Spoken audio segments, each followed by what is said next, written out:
भारत माता की, भारत माता की।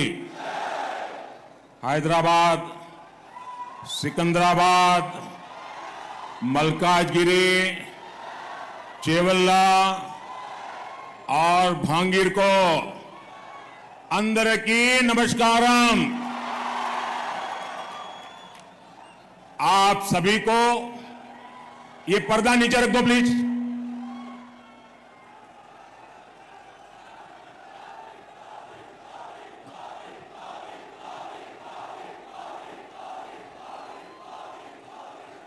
आप सभी को अक्षय तृतीया की बहुत बहुत शुभकामनाएं। आपके जीवन में सुख रहे, समृद्धि रहे, लक्ष्मी जी का आशीर्वाद रहे, आपका भाग्य बना रहे, सौभाग्य बना रहे, ईश्वर से यही कामना है।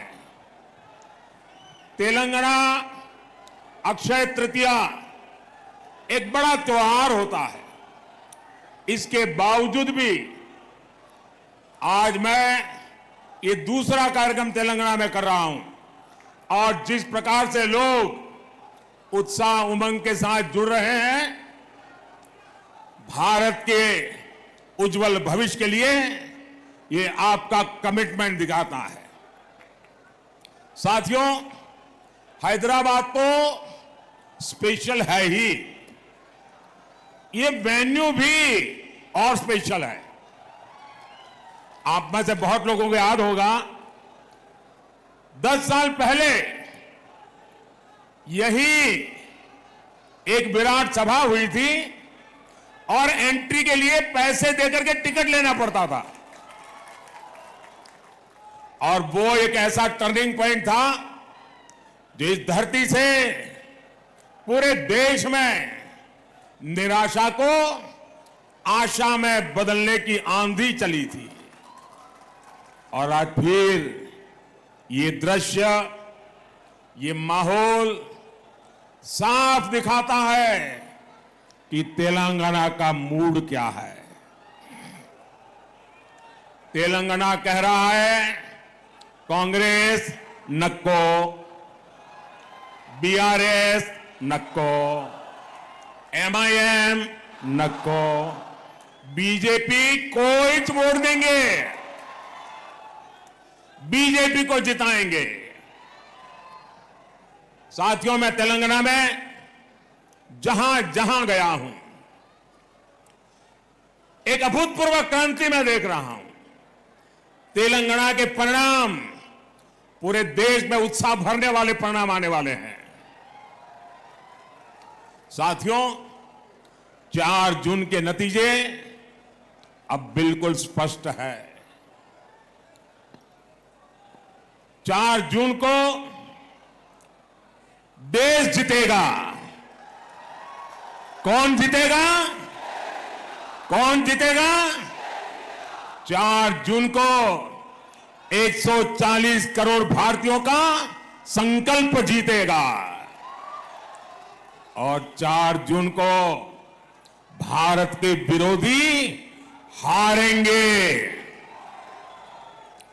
4 जून को आत्मनिर्भर भारत अभियान के विरोधी हारेंगे। 4 जून को सीएए कानून के विरोधी हारेंगे। 4 जून को यूनिफॉर्म सिविल कोड के विरोधी हारेंगे। 4 जून को वोट जिहाद की बात करने वाले हारेंगे। 4 जून को आर्टिकल 370 के समर्थक हारेंगे। 4 जून को ट्रिपल तलाक के समर्थक हारेंगे। 4 जून को भ्रष्टाचार के समर्थक हारेंगे। 4 जून को तुष्टीकरण के समर्थक हारेंगे। साथियों, हैदराबाद सॉल्यूशन सिटी है। यहां हर प्रॉब्लम का सॉल्यूशन ढूंढा जाता है। आप मुझे बताइए, क्या भारत करप्शन जैसी प्रॉब्लम के साथ आगे बढ़ सकता है क्या? पूरी ताकत से बताइए, बढ़ सकता है क्या? बढ़ सकता है क्या? क्या भारत को लाखों करोड़ के स्कैम करने वाली पार्टियां आगे बढ़ा सकती है क्या? क्या यूथ की एस्पिरेशंस को इग्नोर करने वाली पार्टियां देश का भविष्य बना सकती हैं? क्या मिडिल क्लास के ड्रीम्स को कुचलने वाली पॉलिटिकल पार्टियां आपका भला कर सकती हैं? क्या हर प्रोजेक्ट में पहले करप्शन का पोटेंशियल खोजने वाली पार्टियां मॉडर्न इंफ्रास्ट्रक्चर बना सकती हैं? तो ये काम कौन कर सकता है? ये काम कौन कर सकता है? ये काम कौन कर सकता है? ये काम कौन कर सकता है? ये काम कौन कर सकता है? मोदी नहीं, ये आपका एक वोट कर सकता है। ये आपके वोट की ताकत है जो इन सारी समस्याओं का समाधान है। आपने बीजेपी को वोट, एनडीए को वोट दिया, भारत भी अपनी दशकों पुरानी प्रॉब्लम्स के सॉल्यूशंस पर काम करने लगा। आज इसका परिणाम हम चारों तरफ देख रहे हैं। भारत आज डिजिटल पावर है, भारत आज फिनटेक पावर है, भारत आज स्टार्टअप पावर है, भारत आज 5वीं दुनिया की सबसे बड़ी इकोनॉमी है, भारत आज स्पेस पावर है। साथियों, ये तो मोदी का ट्रैक रिकॉर्ड है, लेकिन कांग्रेस का ट्रैक रिकॉर्ड क्या है? कांग्रेस का ट्रैक रिकॉर्ड है लूट, लूट, लूट। कांग्रेस का ट्रैक रिकॉर्ड है अपीसमेंट। कांग्रेस का ट्रैक रिकॉर्ड है डायनेस्टी फर्स्ट। कांग्रेस का ट्रैक रिकॉर्ड है आतंकवादियों पर नरमी। हमारे जो फर्स्ट टाइम वोटर्स हैं ना, मैं तो चाहूंगा कि हर परिवार अपने 18, 20, 22 साल के बच्चों के साथ बैठे और 10 साल पहले क्या हाल थे उसकी जरा चर्चा करें। शायद इन फर्स्ट टाइम वोटर जो आज से 10 साल पहले 8 साल, 10 साल, 12 साल के थे, उन्हें तो याद भी नहीं होगा 10, 11 साल पहले यहां दिलसुख नगर में सीरियल बम ब्लास्ट हुए थे। कांग्रेस की सरकार में पहले पूरे देश में ऐसी ही खबरें आती रहती थी। कोई परिवार रेस्टोरेंट में खाना खाने गया है, ब्लास्ट हो जाता है। कोई परिवार थिएटर में मूवी देखने गया है, ब्लास्ट हो जाता था। कोई परिवार बस से ट्रैवल कर रहा है, ब्लास्ट हो जाता था। आज कहीं से भी ऐसी खबरें आती हैं क्या? जरा इस तरफ से मुझे जवाब चाहिए। क्या ऐसी खबरें आती हैं क्या? उधर से जरा बताइए, ऐसी खबरें आती है क्या? ये बम ब्लास्ट किसने रोके? ये बम ब्लास्ट किसने रोके? ये बम ब्लास्ट किसने रोके? ये बम ब्लास्ट रोकने का काम आपने दिल्ली में एक मजबूत सरकार बनाई, मोदी को सेवा उसका अवसर दिया, तब जाकर के रुका है।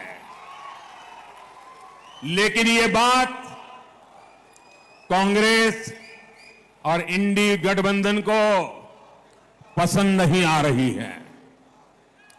देश में ये खून खराबा फिर से शुरू हो, इसके लिए कुछ ताकतें मोदी को हटाने में जुटी है। इसलिए मैं हैदराबाद से पूरे देश को सतर्क करना चाहता हूं। कांग्रेस को वोट देना मतलब वो पुराने दिन जो कोई अनजान पंजा आतंक को उसके साए में जीने के लिए देश को मजबूत कर दिया था, देश को मजबूर बना देता था। और इसलिए फिर से एक बार देश आतंक की लपट में आना नहीं चाहता है। साथियों, कांग्रेस हमेशा से एंटी मिडिल क्लास पार्टी रही है। आप याद कीजिए, जब ये सरकार में तो कैसी कैसी बातें करते थे। इनके एक नेता कहते थे कि मिडिल क्लास केयरलेस हैं। उनके नेता कहते थे कांग्रेस के, वो कहते थे कि जो आइसक्रीम पर पैसा खर्च करते हैं वो महंगाई की शिकायत क्यों करते हैं। याद है ना पुराने बयान। ये कांग्रेस के नेता सरकार में रहते ऐसे बयान देते थे। साथियों, इस बार भी कांग्रेस के मैनिफेस्टो में मिडिल क्लास के लिए जरा सा भी विचार नहीं किया गया है। लेकिन ये लोग मिडिल क्लास की कमाई का एक्सरे करके उसे अपने वोट बैंक की और उनको बांटने की घोषणाएं डंके की चोट पर कर रहे हैं। साथियों, आप मुझे बताइए, आपकी जो संपत्ति है उस पर आपके संतानों का अधिकार है कि नहीं है? जरा मुझे सबके सब लोग बताइए, क्या आपकी संपत्ति पर आपके संतानों का अधिकार है कि नहीं है? क्या कोई सरकार आपकी संपत्ति छीन करके आपके संतानों का अधिकार छीन ले, ऐसी सरकार आपको मंजूर है? साथियों, कांग्रेस ये विचार करके चल रही है। साथियों, कांग्रेस की नस नस में रेसिज्म का जहर भी भरा है। ये शाहजादे के उस्ताद अपने ही देश के लोगों को चीन का, अफ्रीका का बता रहे हैं। शहजादे के उस्ताद की माने तो आज सभी भारतीय नहीं बल्कि अफ्रीकी है। कांग्रेस देश को टुकड़ों टुकड़ों में तोड़ने वाली मानसिकता के साथ बोल रही है। ये लोग भारत को एक राष्ट्र ही नहीं मानते। इसलिए आपको कांग्रेस से, इंडिया अलायंस से बहुत सतर्क रहना है।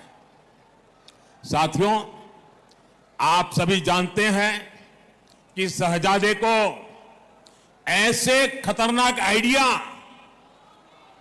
ट्यूशन करके सिखाए जाते हैं और शहजादे को ट्यूशन पढ़ाने वाले ने एक और बात कही है।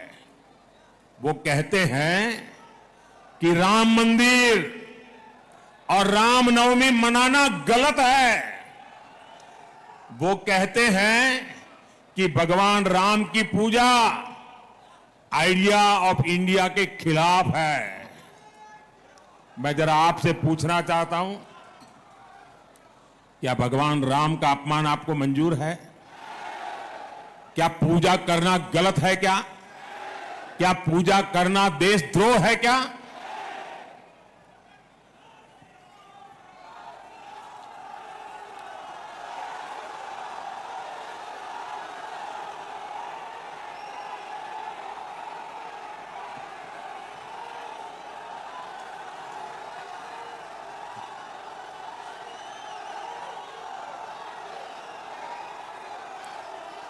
भारत को हमेशा विदेशी चश्मे से देखने वाली कांग्रेस को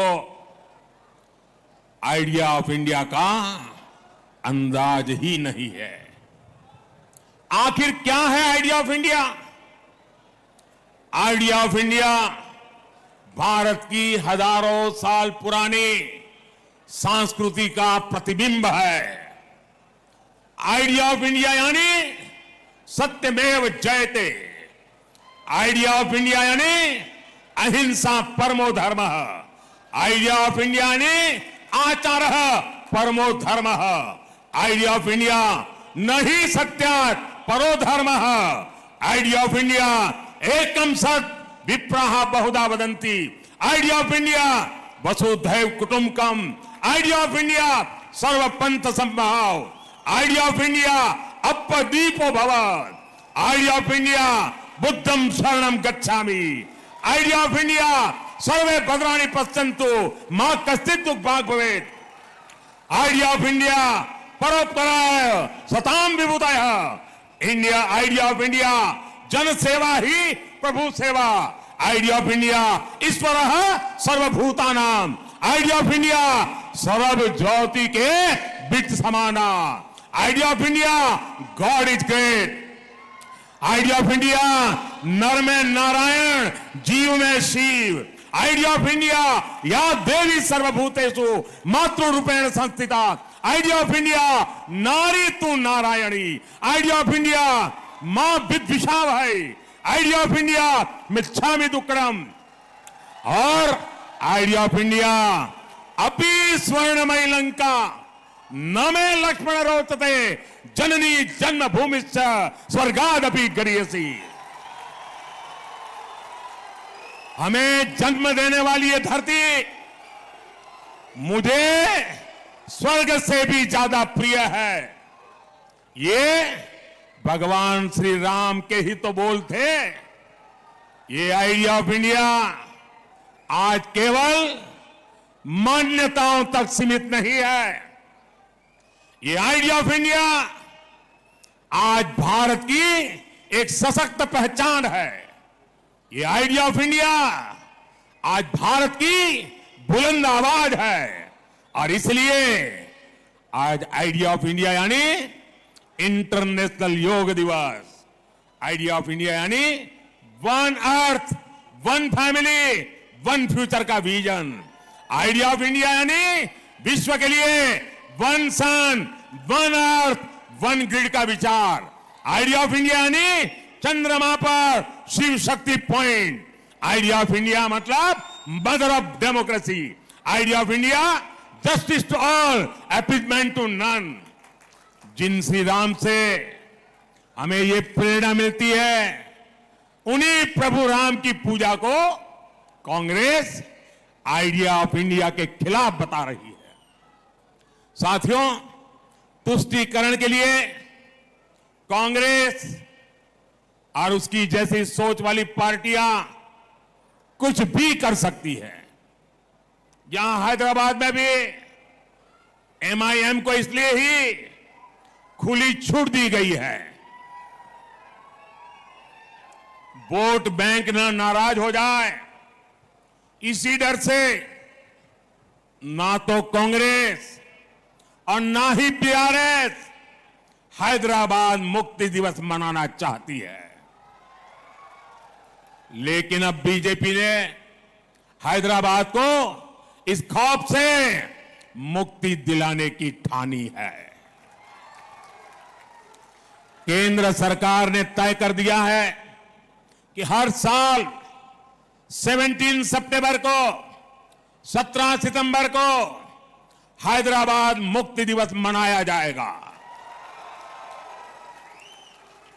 भाइयों और बहनों, हिंदुओं को बांटो और अपने वोट बैंक को खुश करो, ये कांग्रेस की रणनीति है। इसलिए कांग्रेस एससी, एसटी, बीसी से रिजर्वेशन छीनकर रिलीजन के आधार पर बांटना चाहती है। आपने सुना होगा कि शाहजादे के करीबी और चारा घोटाले के दोषी नेता ने क्या कहा? जेल से बाहर आए हैं और क्या बोल रहे हैं? वो कहते हैं मुसलमानों को रिजर्वेशन देना ही चाहिए, और फिर इतना ही नहीं, वो कहते हैं पूरा का पूरा रिजर्वेशन मुसलमान को देना चाहिए। ये लोग बीसी कोटा के रिजर्वेशन को खत्म करके रिलीजन के नाम पर रिजर्वेशन देना चाहते हैं। इसका बहुत बड़ा प्रभाव जो जीएचएमसी चुनाव में पड़ा था वो हम सब ने देखा है। जिन सीटों पर बीसी समाज का हक था वो उनसे छीन ली गई। कांग्रेस यही मॉडल पूरे देश में लागू करना चाहती है। साथियों, तेलंगाना में जब से कांग्रेस सरकार बनी है तब से डबल आर टैक्स की भी बहुत चर्चा है। एक आर तेलंगाना का और एक आर दिल्ली का, इन्होंने मिलकर हैदराबाद को, तेलंगाना को एटीएम बना दिया है। मैंने किसी का नाम नहीं लिया, लेकिन डबल आर टैक्स पर यहां के मुख्यमंत्री खुद सफाई दे रहे हैं। साथियों, यहां हैदराबाद में तो ट्रिपल आर टैक्स का बोझ आपको उठाना पड़ता है, यहां एक आर रजाकार का भी है। ये रजाकार टैक्स कैसे काम करता है, ये ओल्ड हैदराबाद में दिखता है। कांग्रेस, बीआरएस के समर्थन वाली मजलिस के सांसद वहां लंबे अरसे से है, लेकिन वहां बेसिक सुविधाएं तक नहीं है। साथियों, हैदराबाद में हर साल बारिश में चारों तरफ पानी भर जाता है, लेकिन बीआरएस हो या कांग्रेस, किसी ने भी आपकी परेशानियों को नहीं समझा। हर साल पब्लिक परेशान रहती है। इससे हेल्थ और एजुकेशन, हर सर्विस, उस पर बहुत बुरा असर पड़ता है। यहां पावर कट से लोग परेशान हैं। साथियों, बीजेपी तेलंगाना के तेज विकास के लिए प्रतिबद्ध है। तेलंगाना को पहला एम्स किसने दिया? तेलंगाना को 4 वंदे भारत ट्रेन किसने दी? तेलंगाना को सेंट्रल ट्राइबल यूनिवर्सिटी किसने दी? तेलंगाना में बंद पड़ी फर्टिलाइजर फैक्ट्री किसने चालू की? टर्मरिक बोर्ड किसने बनाया? एनटीपीसी का बड़ा बिजली कारखाना किसने बनाया? ये सारे काम बीजेपी की सरकार ने किए हैं। हमारी सरकार तेलंगाना को ग्लोबल कैपेबिलिटी के बड़े सेंटर के रूप में भी विकसित कर रही है। यहां एविएशन हब बन रहा है। ये एयरक्राफ्ट इंजन की दुनिया की सबसे बड़ी एमआरओ फैसिलिटी होगी। आत्मनिर्भर अभियान का लाभ भी तेलंगाना को मिलने जा रहा है। डिफेंस से लेकर biotechnology, green energy, electric mobility और आर्टिफिशियल इंटेलिजेंस तक मैन्युफैक्चरिंग और सर्विस सेक्टर में तेलंगाना के लिए आने वाले 5 साल तेज विकास के होंगे। हसन चेरापल्ली एलपीजी पाइपलाइन से भी इस क्षेत्र को काफी फायदा हुआ है। यहां युवाओं के लिए जॉब के, रोजगार के अनगिनत अवसर बन रहे हैं। साथियों, बीजेपी सरकार सबका साथ, सबका विकास, सबका विश्वास, सबका प्रयास, इस मंत्र पर चलती है। ये बीजेपी सरकार है जिसने ट्रिपल तलाक के बहाने मुस्लिम बेटियों पर हो रहे अत्याचारों को खत्म किया है। ये बीजेपी की सरकार है जिसने स्कूलों में बेटियों के लिए अलग से लाखों शौचालय बनवाए। इससे मुस्लिम समाज की बेटियों को भी लाभ हुआ। 10 साल में बहनों को पहली बार टॉयलेट, गैस, पानी जैसी सुविधाएं मिली है। पहली बार उनको भी पक्का घर, मुफ्त राशन, मुफ्त इलाज की सुविधा मिली है। इसलिए हर मां बहन कह रही है, मातृशक्ति कह रही है, फिर एक बार, फिर एक बार, फिर एक बार, फिर एक बार। साथियों, बीआरएस को दिया आपका वोट कांग्रेस को ही मदद करेगा, और कांग्रेस को दिया आपका वोट भी केंद्र में सरकार नहीं बना सकता। इसलिए आपको भारी संख्या में भाजपा के पक्ष में कमल के निशान पर बटन दबा करके मतदान करना है। और भाइयों बहनों, क्या मेरा तेलंगाना मतदान के पुराने सारे रिकॉर्ड तोड़ सकता है? सारे पुराने रिकॉर्ड तोड़ सकता है? ज्यादा से ज्यादा मतदान करा सकता है? इस चुनाव में भाजपा सभी लोकसभा सीट तो जीतने वाली ही है, लेकिन मुझे ज्यादा से ज्यादा पोलिंग बूथ जीतने हैं। क्या पोलिंग बूथ जिता सकते हैं? पोलिंग बूथ जिताएंगे, पूरी ताकत पोलिंग बूथ जिताने में लगाएंगे। भाइयों बहनों, इस चुनाव में सिकंदराबाद से मेरे साथी जी किशन रेड्डी जी, हैदराबाद से बहन माधवी लता, अब मलकाजगिरी से श्री एटला राजेंद्र, चेवल्ला से श्री कोंडा विश्वेश्वर रेड्डी और भुवनगिरी से डॉक्टर बुरा नरसैया गौड़, इन सभी साथियों को विजयी बनाना है। बनाएंगे, ज्यादा से ज्यादा मतदान कराएंगे। अच्छा, मेरा एक काम करोगे? ये चुनाव वाला काम नहीं है, मेरा पर्सनल काम है, करोगे?